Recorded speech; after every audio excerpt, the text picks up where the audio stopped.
Willie Winwood. Are you familiar with the connection between L. Ron Hubbard and Aleister Crowley? To what degree did they know each other, communicate, and possibly influence one another? My first anti-Scientology book was called Hubbard, Madman or Messiah by Bent Corydon. I no longer have the book, but I recall that Hubbard wanted to emulate Crowley right down to iconic photograph portrait poses. Hubbard has called Crowley my good friend. Was he just making that up, or was he being truthful or figurative? Do you consider Hubbard a black magician in any sense of the phrase? Also, is the story true that Hubbard was working for an intelligence agency to infiltrate Crowley's operation? L. Ron Hubbard and Aleister Crowley. There's a lot made out about this relationship online. In some places, far too many dots are being connected that shouldn't be. And I think really the answer to this whole thing is probably, an Occam's razor sort of thing. In other words, the simplest answer really is probably the truthful one, which is that Hubbard, after the war, was sort of adrift and not really sure what he was going to do, but he didn't want to go back home to Seattle area up to Washington, I think Port Orchard, where his wife and kids were, because he wasn't a family man. He had been cheating on his wife for years. The war was not, everything it was cracked up to be as far as he was concerned. His own fortune and glory was, kind of tarnished and trashed because he was not really a very good naval officer or captain, and that's a whole another story. But basically, he was adrift. He was in Pasadena, California, and got hooked up with a guy named Jack Parsons. Jack Parsons was a rocket scientist and from JPL, and he was also a follower of Aleister Crowley and a believer in Crowley's magic with a K, which some people have called black magic or the occult, or, there's various words for this. I don't know, the definitions of these terms are so loosey-goosey that I don't really have strong opinions about it one way or the other. I'm not going to argue about these various terms, but or what it was they were trying to do, but it wasn't satanic in the sense as I understand it, in that they weren't worshiping Lucifer or Satan. They were engaged in sort of, if I understand, and I haven't read this, deeply, but if I understand Crowley's work, it's about expression of self-will and desire and achieving, making yourself, a more powerful, able sort of person, not necessarily in the same sense that Scientology promotes it with clear and OT and this kind of thing, but there's this sort of do what thou wilt sort of philosophy was Crowley's thing, and he thought that for whatever reason that prayers and incantations and appeals to guardian spirits and this sort of thing would somehow result in this sort of personal power and ability. And so Parsons was a firm believer in this. He was actually, I think, as I understand it, sort of a representative of Crowley's here in the United States. He had some clout and some cred, and he operated this out of his mansion home in Pasadena. So Hubbard gets hooked up with Jack Parsons through a science fiction friend, I think, is how they met.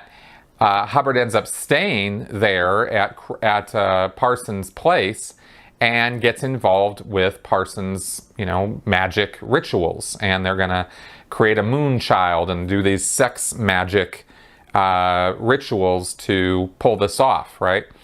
And then Parsons' girlfriend, Sarah Northrop, was also there, and Hubbard ended up absconding with her, got her right out from under Parsons, and took Jack Parsons for a ride to the tune of $10,000, $15,000, $20,000.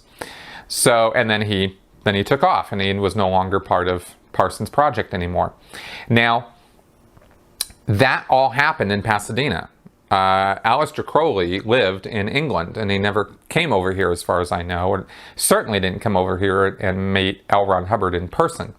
And Hubbard didn't go meet Crowley over in England. I have no record or indication that ever happened. After Hubbard got involved with, doing his Scientology thing, he went over to England to set up some things, but I don't have any indication that he ever went out of his way at that point to meet Crowley. So no, they weren't friends. In fact, I don't think they ever had any direct correspondence or communication, even on a phone call or a letter. And from what I have read, Crowley was telling Parsons that, to get rid of L. Ron Hubbard, that he thought that, this idea of them making a moonchild and doing this sex magic was ridiculous, and that Hubbard was probably conning Jack Parsons, which is exactly what he was doing. Now, there's indication from Hubbard's affirmations, the written self-hypnosis commands and pages of Hubbard's thoughts that he put on paper and which were kept and exposed by Jerry Armstrong in the 1980s, from Hubbard's personal library and personal notes. There's indications in those notes that Hubbard was a believer in the concept of a guardian spirit. He mentions this in the writing, and that he has one. He has his own guardian spirit.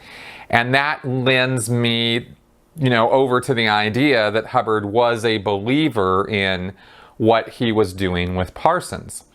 Now, the Church of Scientology has not denied, and cannot deny because of the documentation on this, that Hubbard was there with Jack Parsons at his place in Pasadena, and that they did engage in these sex magic rituals.